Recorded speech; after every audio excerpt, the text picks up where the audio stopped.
A perfección, o simbolismo ou a trascendencia de calquera actividade humana é froito da entrega dunha vida e o reflexo dun traballo realizado con fe na cultura, na historia e máis no ser dun pobo.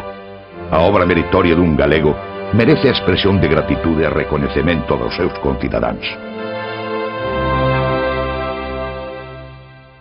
Laxeiro, o feitizo da pintura. Medalla Castelao, 1989.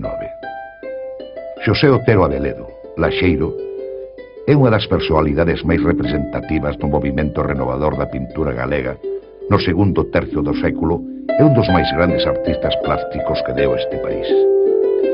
A súa arte participa do feitizo dunha terra que el soupo levar ao lenzo cunha intuición e liberdade plenas.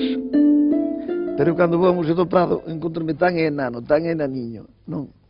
Que digo, perdonádeme, volos genios, que a Goya, a verdade que é todo, perdonádeme que un momento presuma de pintor, porque non teño nada de pintor.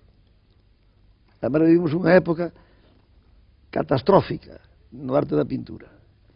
É a decadencia máis grande que tuvo arte da pintura, polo menos, eu creo que no mundo inteiro, e en España máis que en ningún lado. Porque agora empeza a pintar o fillo de Don Ramón, ou chamalle Don Pedro, e fai uns maragatos, enseguida os expoñen. Pero me quedo mellor que as manchas que fan os nenos de 4 anos a 6 anos cos que fan certos xenios que descubriron a hora da pintura. Estou a favor deles, porque a pesar deso, estou con eles, porque fan esas cousas. Porque gracias a esas cousas eu estou aprendendo moito, gracias a eles. Eu aprendo cos nenos e máis cos novos genios. Aprendo moito. Porque como fan locuras, e das locuras sale o arte, e salen a veces as cousas geniales. E eu vexos e digo, pois estou aprendendo con esa xente, porque cada fan cousas que se non mira o que fan eles eu non as facía, non? E lle debo tamén moito aos novos da hora e aos nenos. E eu sou un home que sempre estou influenciado por todo. Estou influenciado por Picasso, estou influenciado por Goya, estou influenciado por todos os meus amigos que pintan, pinten ben, pinten mal. Eu sou o que peor pinto, pero gracias a eles trato de pintar mellor. E non lle teño medo ás influencias, gustame estar influenciado por todo o mundo. Porque estando influenciado por todo o mundo, eu podo mellorar ou empeorar a miña obra. Pero se estuvera influenciado, eu estaría quieto e non faría nada. Nacido no ano 1908, na parroquia lalinense de Don Ramiro, abreu un amplo surco na arte galega de posguerra, conmovendo cunhas obras nas que os espacios énchense de formas sólidas, de seres que semellan descender das arquivoltas das portadas románicas. A súa traxectoria artística iníciase en Cuba, país ao que se traslada de neno coa súa familia. Os seus primeiros estudios de debuxo faino na sección de Belas Artes da Escola Concepción Arenal, dependente do Centro Galego da Habana. De regreso a Galicia, aos 17 anos, matricúlase na Academia de Belas Artes de San Fernando en Madrid, cunha beca concedida polo Concello de Lalín. Eu cheguei a Cuba aos 13 anos. E aos 4 días era axudante, non sei como se chama, eu atendía un teléfono, non, e había unha fábrica de mantequilla, e ali explotaban a min, dando llombero, unha cosa primitiva que caía, encheron un tanque de mantequilla e de margarina. De aí pasei a ser dibuixante de publicidade, porque tiña as miñas proxectos que eran moi malos, e un bon día baixeime, estaba pintando un negro cos seus axudantes, estaba facendo un anuncio do Cinzano, que é esa cousa, especie dunha, como se chama ese animal, hombre, que era un cabalo parecido a unha cebra, non? E baixeme a pedir traballo, enseñei os meus proxectos, e dixo, mira, ven a trabajar comigo, pero non te doi sueldo, pero ven a trabajar comigo, e fui a traballar, e non me pagaba sueldo, pero dixei a meu pai que iba a traballar, e meu pai xa me va dar os cartos para ir a traballar. A semana empezou a dar $1 a semana, e foi momentando que cheguei a ganar $1 diario, que non estaba mal. E aí pasei, despois, a un taller de bateas, que é como facer aquí barricas para o viño, non? E logo pasei a ser axudante de escenógrafo en Cuba. E ao mesmo tempo iba as noites unha clase de dibuixo que daban no Centro Gallego, nun plantel de enseñanza que levaba o nombre de Concepción Arenal. e iba xa a dibuixar, que o maestro que tiña chamábase Moreiras, que era un portugués moi bo profesor de dibuixo. E ao mesmo tempo salía de aí e iba á Academia de Bellas Artes tamén a unhas clases para obreiros, que pasei todo o tempo dibuixando en Cuba. E cando vim para aquí, tanto é así, a cousa máis difícil que había para entrar en Bellas Artes en San Fernando era facer un dibuixo do yeso. E fixe un dibuixo de yeso en media hora que estuve exposto en San Fernando 4 anos. Laxeiro é un autodidacto que comeza, digamos, a súa carreira pictórica no sentido estrito como un estudante de escola. Ten unha fixación de infancia coa súa maestra, a doña Teresa, a que el quiso sempre moito, que foi a primeira que lle fala de Velázquez e dos grandes mestres da pintura española.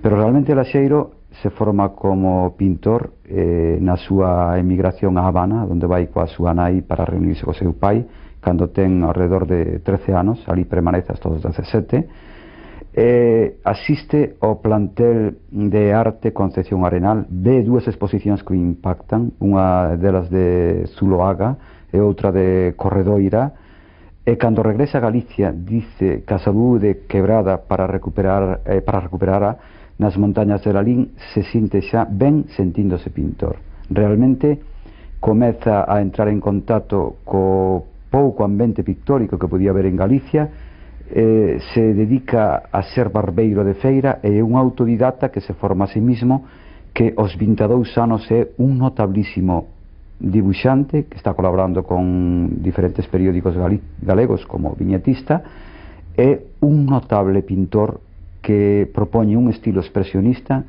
que se vencella xa a tradición galega do románico, do barroco, a arte dos canteiros populares. Pero a súa gran aprendizaxe a vai a facer a partir de 1931, cando é pensionado a Madrid polo Concello de Lalín e posteriormente no ano 32, cando é pensionado xa pola Diputación de Pontevedra con unha beca enorme que lle permitía estar un ano alá en Madrid.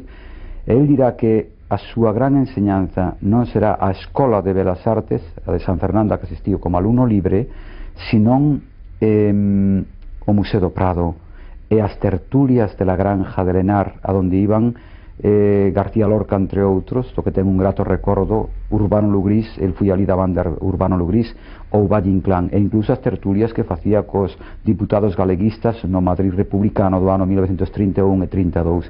Ese é a formación e os seus estudios, é dicir, produto dunha autodidactia, da conversación e da mirada inesquecible e imprescindible que foi para el sempre o Museo do Prado. En 1933 volve a Lalín para dedicarse exclusivamente á pintura. O ano seguinte realiza na Facultade de Filosofía e Letras de Santiago a súa primeira exposición individual. Dentre as súas primeiras obras, Laxeiro defínese dentro do marco do expresionismo. Neste período, realiza as primeiras escenas de carnaval, pandeiradas, bufóns e cortexos de xentes que cantan, bailan e divírtense. Con eles aparecen as primeiras maternidades e os temas infantís de nenos, mitade faunos, mitade rapaces de aldea.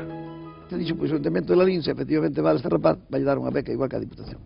E o Ayuntamiento de Lalín deu unha beca de 50 duros ao mes, que era o que ganaba un funcionario do Estado, que non ganaba máis. E depois, ao ano seguinte, ganei a da Diputación tamén con 50 duros ao mes durante 3 anos. E aí empecé, e seguinte, no ano 1942, trasládase a Vigo e permanece nesta cidade ata o 1951. Será esta unha das épocas máis fecundas e felices da súa produción. Sinálase nas obras deste período unha dualidade entre as tendencias do primitivismo inxenuo, maternidades e figuras femininas cheas de tenrura e ingenuidade, e outra con obras de forte expresionismo, como as Cencerradas, os Antroidos, os temas fantásticos e antropomórficos. A ironía e un certo surrealismo tamén teñen presencia nesta etapa viguesa. Bueno, Laxeiro é un dos protagonistas da vanguarda histórica galega que se dou cita nese primeiro tercio de século, entre os anos finales dos anos 20 e principios dos anos 30 hasta o 1936. El configura unha linguaxe que ten moito de fábula, diría que está entre a comala de Juan Rulfo, a fabulación de Cunqueiro, e esa capacidade borgiana de estar inventando sempre. Unha linguaxe indefectiblemente laxeiriana que se nutre do mundo dos canteiros populares, das montañas de Lalín, as que ele adoraba, do románico galego do maestro Mateu, do barroco, pero con unha capacidade expresionista que permite que a súa linguaxe se internacionalice e non teña nada que envexar a grandes artistas internacionales xa a partir dos anos 50 como os do grupo Cobra ou o de Kooning da serie Boomen. Diría que Laxeiro tuvo unha especie de marxinación na arte española que foi o non ter unha galería que o proxectase, que o vendese ben, porque a súa linguaxe é tan indefectiblemente personal, é tan importante para configurar o expresionismo español do primeiro tercio do século, diríamos incluso hasta os anos 60, porque el cultivou diversos registros abstratos que o que se bota de menos é que non participase nos grandes acontecimentos españoles da pintura. Para Galicia representou non só un pintor renovador, sino tamén unha filosofía, unha forma de interpretar a vida a través da pintura. Xa en plena madurez creativa, Laxeiro viaxe a Bos Aires en 1951, invitado á presentación dunha mostra sobre a súa obra. Fascinado polo ambiente cultural do exilio galego, o artista permanece na Argentina ata os anos 60. Neste tempo, opérase na súa trayectoria artística un cambio cunha progresiva autorreflexión, no senso de desprenderse cada vez máis de referencias externas.